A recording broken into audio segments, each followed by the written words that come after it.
नमस्कार। भारत की विदेश मंत्रालय यानी कि एक्सटर्नल अफेयर्स मिनिस्ट्री, उन्होंने एक कंसर्न अपना जाहिर किया। उस कंसर्न में बोला कि जिस सिस्टमैटिक तरीके से हिंदू टेम्पल्स पे हमले हो रहे हैं बांग्लादेश में, ये सही नहीं है। हम उसके ऊपर हम दुखी हैं और हम चाहते हैं कि बांग्लादेश गवर्नमेंट इस पर कोई एक्शन ले। जब बांग्लादेश गए थे प्राइम मिनिस्टर मोदी, उन्होंने गॉडेस काली के लिए एक क्राउन गिफ्ट किया था। वो क्राउन जोगेश्वरी टेम्पल में गिफ्ट किया गया था। वो क्राउन यानी कि वो मुकुट भी चोरी कर लिया गया है। उसकी भी सिक्योरिटी नहीं कर पाई या चोरी करा दिया गया, क्योंकि बांग्लादेश आजकल इंडिया के खिलाफ तो है ही। ये systematic attack on Hindu temples, क्या बांग्लादेश एक कट्टरवाद की ओर बढ़ रहा है, या जैसे बोलते हैं अच्छा अंदर ही उनके अपनी आर्मी को उन्होंने एक ऐसा राइट दे दिया कि आप किसी को भी गोली मार सकते हैं, तो एक अराजकता भी साफ दिख रही है। कहाँ जा रहा है बांग्लादेश, इसी पे बात करने के लिए हमारे साथ इंटरनेशनल एक्सपर्ट गिरधर ममीडी जी। सर बहुत बहुत स्वागत आपका हमारे शो में। सर ये क्या सिचुएशन, बांग्लादेश क्या कट्टरवाद की ओर बढ़ रहा है, क्या वो अगला अफगानिस्तान बन रहा है? रोहित जी, आपको, आपके दर्शकों को सबको मेरा प्रणाम, नमस्कार और दशहरा की शुभकामनाएं। माँ दुर्गा सबकी भला करें और अधर्मियों को दंड दें और यहाँ सनातन धर्म की रक्षा करें, ऐसा मेरी प्रार्थना है। जी, ये जो घटना हुई है बहुत दुखद घटना है।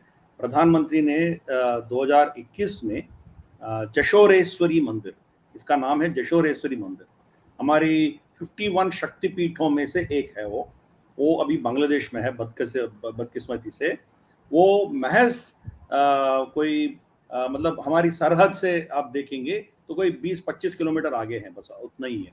बहुत करीब है बांग्लादेश भारत की बॉर्डर सरहद से, बस 25-30 किलोमीटर के दायरे में ही है वो।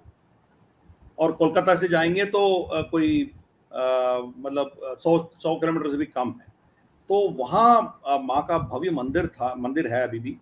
तो मोदी जी जब बांग्लादेश गए थे, उधर माँ का दर्शन करके वहाँ माँ की मुकुट जो है सिल्वर में मगर गोल्ड प्लेटेड, वो उनको भेंट में दिया था।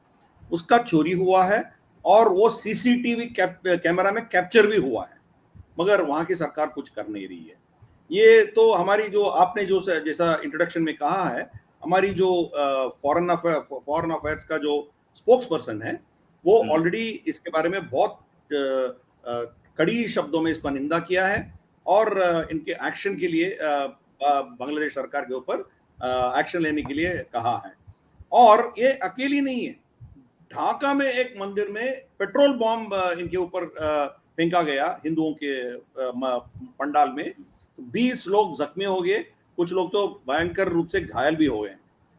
और ये पैटर्न एक जगह नहीं है, पूरे बांग्लादेश में जितने पंडाल्स हैं उसके ऊपर अटैक्स हो रहे हैं।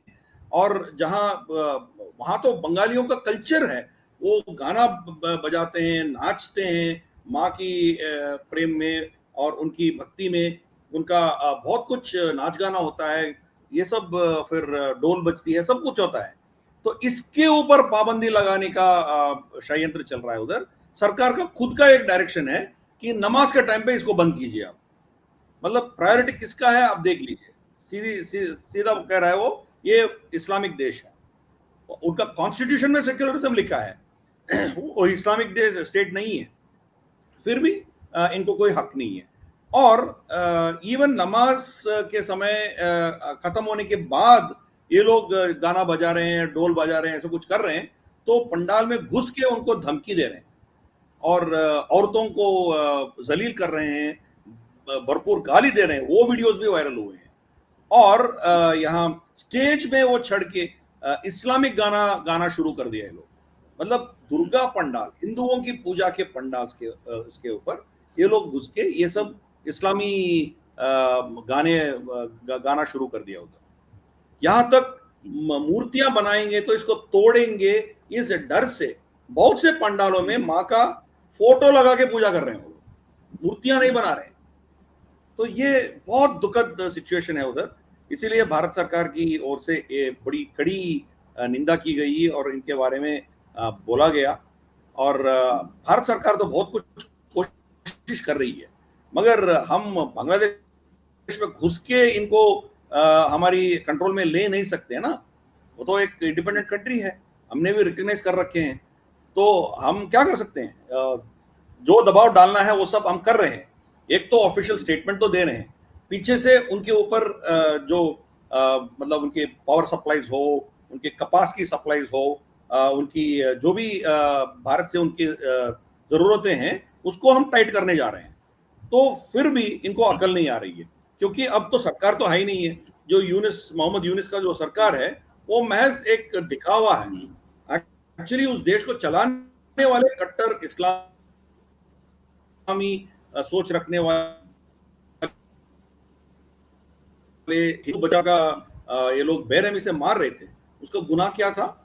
ये था कि वो अपना हिंदू देवताओं को ये लोग गाली दे रहे थे, तो उनके खिलाफ ये खड़ा हुआ और कह रहा था कि हमारी भगवानों को आप गाली मत दीजिए।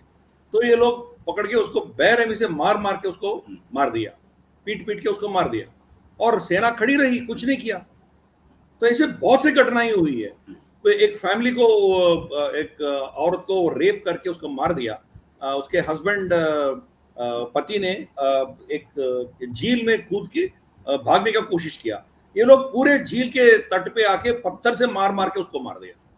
मतलब इतने बेरहमी से हिंदुओं का नाश कर रहे हैं और कत्ल कर रहे हैं, किसी को पड़ी नहीं है। ना भारत की सो कॉल्ड सेक्युलर्स को पड़ी है, ना इंटरनेशनल सेक्युलर्स को कुछ पड़ी है। इसी हफ्ते United Nations high commissioner human rights commission UNHRC का कतार मेंबर बन गया। अब कतार जैसे देश वहां बैठेगा तो इन हिंदुओं के बारे में सुनने वाला कौन बैठा है उधर? कोई सुनने के लिए तैयार नहीं। मोदी जी जब जो बाइडेन को फोन करके बात किया था, उस समय बांग्लादेश हिंदुओं के बारे में भी मोदी जी बात किया था। मगर जब फाइनली दोनों देश से जो इनके भाषण के बारे में जो ऑफिशियल डिक्लेरेशन आती है ना, उसमें अमेरिकन साइड में बांग्लादेश हिंदुओं के बारे में कुछ भी नहीं है, डिलीट कर दिया। मगर हमारी फॉरेन ऑफिस ने मोदी जी बाइडेन से ये इश्यू उठाया, ऐसा हमारी पुनोट में है।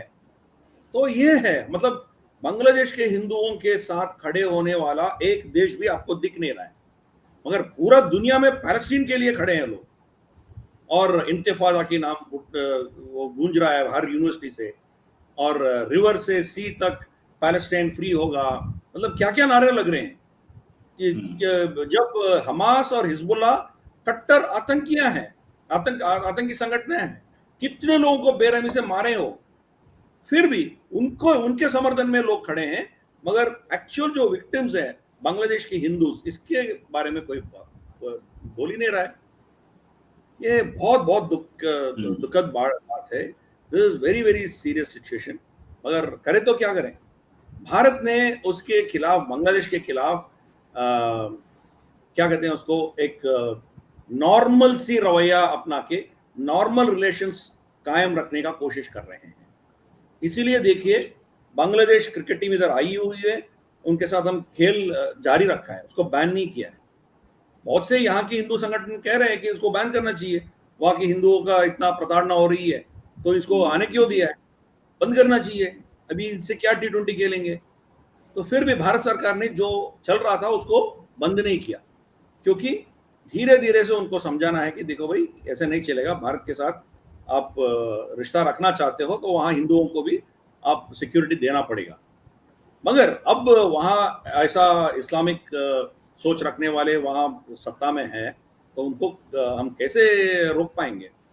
मोहम्मद यूनुस खुद कहा था कि ये लोग अवामी लीग से जुड़े थे, इसीलिए इसके ऊपर अटैक हुआ, ये कोई मजहबी अटैक्स नहीं है। जब उनके प्रधानमंत्री के कुर्सी पे बैठे आदमी ऐसे बोलेगा तो बाकी लोग क्या करेंगे? ये प्रॉब्लम है बहुत। It's a very very sad situation Bangladesh. Right sir, एक चीज मैं ये बोल रहा था कि क्या बांग्लादेश अफगानिस्तान की राह पर जा रहा है, टोटल बर्बादी की ओर जा रहा है? अफगानिस्तान जैसे टैंक ला करके उन्होंने डायनामाइट से उड़ा दी थी मूर्ति बामियान में बुद्ध की, क्या उसी रास्ते पर चल रहा है? देखिए, इस्लामिक देशों में ये प्रॉब्लम है। अब कोई बुद्ध को तोड़ेगा तो जो तोड़ता है उसके खिलाफ आप क्या कार्रवाई करेंगे? कुछ भी कार्रवाई करेंगे तो जो जज हो या पुलिस ऑफिसर हो या सरकार हो, जो एक कदम ले उठाती है, तो उसको ना इस्लामिक करार देके, काफिर करार देके उसके खिलाफ फतवे जारी हो जाएंगे। तो आप क्या करोगे? पाकिस्तान में हमने देख चुके हैं ऑलरेडी। पाकिस्तान में जब सलमान तसीर को मार दिया गया, बस उसका गलती क्या था? वो बस इतना बोला था कि ये ब्लास्फेमी लॉ में कुछ अमेंडमेंट्स लाना है। जो इस्लाम में इस्लाम के ऊपर श्रद्धा नहीं है, इस्लाम को मानते नहीं है, वो अपना सोच जो रखते हैं, उनको इस ब्लास्फेमी लॉ में आप घसीटो मत। मान लो कि कोई क्रिश्चियन हो, कोई हिंदू हो, वो आप अपना धर्म चला रहा है ना, उनको इस्लाम धर्म पसंद होगा, तो इस्लाम में वो धर्म परिवर्तन किया होगा, वो अपना धर्म में ही है, वो गया नहीं ना, उसको इस्लामिक ब्लास्फेमी लॉ कैसे अप्लाई होगा? तो यही बात बोला था सलमान तसीर। तो अब उनका अपना खुद का सिक्योरिटी गार्ड उसको मार दिया। और हाल ही में एक हफ्ते पहले इधर उमरकोट में, एक्चुअली वो अमरकोट है, उसको उमरकोट कर दिया वो लोग, उमरकोट में सिंध में एक डॉक्टर को मार दिया, वो भी एक पुलिस थाने में, पुलिस बंदा ने मार दिया उसको। मतलब यहाँ इस्लामिक देशों में, स्पेशली जो भारत भूखंड से है, मतलब ये आपको क्या कहते हैं उसको, सऊदी या यूएई में ऐसे नहीं दिखेगा आपको। वो जेल में डालेंगे, जेल में कार्रवाई चलेगा, वो अलग बात है, मगर यहाँ जेल और पुलिस से कोई उम्मीद नहीं रखते हैं। अपने आप कानून अपने हाथ में लेते हैं और मार देते हैं लोगों को। तो यही हालत बांग्लादेश में भी हो रहा है अभी। तो हिंदुओं के साथ ये प्रताड़ना जो है, हमारी पूरे भारतवर्ष, अखंड भारत में ये चल रहा है। चाहे वो अफगानिस्तान हो, चाहे पाकिस्तान हो, चाहे बांग्लादेश हो। बांग्लादेश में 15% हिंदू थे 1971 जब पाकिस्तान वहां छोड़ के चले गए थे। आज महज 8-9% रह गया। तो पता नहीं कितने तो आने वाले दशक 10-15 साल के अंदर अंदर ये कितने नंबर पे जाएंगे, बोल नहीं सकते। ये बहुत बहुत बुरा हाल है कि, और ये भी ऐसे भी वीडियोस देखा है हमने, जो यूनिवर्सिटीज में काम कर रहे थे प्रोफेसर्स, उनको जबरदस्ती उनसे रेजिग्नेशन सिग्नेचर लेके उनको वहीं से वही बहुत बेरहमी से उनको मार के वहां भगा दिया वहां से। तो आप देख लीजिए क्या वो देश कहाँ जा रहा है। तो जैसे आपने कहा, वो अफगानिस्तान के ही रास्ते में चल पड़ा है। अफगानिस्तान में कोई हिंदू बचा नहीं है अभी, इसलिए वो अपने औरतों के ऊपर वो टूट पड़ रहे हैं। अब यहाँ हिंदू अभी भी बचे हैं बांग्लादेश में 8-9%। इनको खत्म करने के बाद पता नहीं और क्या कर बैठेंगे ये लोग, किसके ऊपर जाएंगे ये लोग। पाकिस्तान में हमने देखा है, हिंदू तो 1% या 1.5% है। तो अब हिंदू जब ऑलमोस्ट ना के बराबर हो गया, खत्म हो गया, अब अपने आप अपने हर एक फिक्र के खिलाफ ये लोग लड़ रहे हैं। सुन्नी, शिया बरेलवी, सुन्नी में भी बरेलवी, फिर देवबंदी, सलाफी, क्या कितने फिरके हैं, एक एक को मार रहे हैं वो लोग। तो यही होगा। तो इनको शांति में रखना हो तो वहां हिंदू सनातनी सिविलाइजेशन ही इनको बचा पाएगी। जब तक हिंदू बड़े पैमाने पे, बड़े नंबर पे है, तभी उस देश शांति में रह सकती है। जब हिंदू पूरे खत्म हो जाएंगे, जैसे अफगानिस्तान हो या आजकल की पाकिस्तान हो, ऐसे ही इनके दशा भी होने वाला है। तो ये सिचुएशन वहां डेवलप हो रहा है। अभी क्या करें? शेख हसीना जब सत्ता में थी, उस समय भी हिंदू महफूज नहीं थे, वो भी सिक्योर नहीं थे, मगर वो मतलब वहां की बाकी जो पार्टीज है उसके तुलना में देखते हैं तो शेख हसीना थोड़ी बेहतर थी। मगर शेख हसीना के कालखंड में भी भारत ने बहुत से एडवाइजर्स शेख हसीना गवर्नमेंट को हम दे रहे थे। अब पिछले 10-15 साल में भारत सरकार ने धीरे धीरे से वहां जो तोड़ा गया मंदिर, उसको पुनरुद्धारण करने का कोशिश कर रहे हैं। जैसे रमणकाली मंदिर है, ढाका के बीचों बीच है रमणकाली मंदिर, उसको ये लोग पाकिस्तानी लोग जला दिया था, कंप्लीट मंदिर को जला दिया था, मूर्ति सबको जला दिया था। तो सुषमा स्वराज जी जब वो फॉरेन मिनिस्टर थी, उनके फंडिंग, भारत सरकार की फंडिंग वो दिए, वो सैंक्शन किया था, और उसके चलते हुए वो मंदिर का पुनर्निर्माण हुआ है। जब मैं ढाका गया था, वहां हिंदू शादियां हो रहे थे, वहां पूजा पद्धति सब हो रहा था, अब उनके ऊपर भी अटैक हो रहा है। तो ये बहुत डेंजरस सिचुएशन बांग्लादेश में है। हिंदू तो वहां सुरक्षित नहीं है। जरूर पूरा दुनिया यूनाइटेड नेशंस, अमेरिका, ये सब कुछ ना कुछ कदम नहीं उठाएंगे तो वहां से हिंदू भी गायब हो जाएंगे। राइट, राइट, बिल्कुल वहां से भी, और ये कदम उठाना जल्दी जरूरी है, लेकिन तालिबान की राह पर चल चुका है अफगानिस्तान, बिल्कुल बांग्लादेश अफगानिस्तान की राह पे, तालिबान की राह पे टोटल बर्बादी जल्दी ही दिखेगी, और इस पर हम आपको अपडेट करते रहेंगे।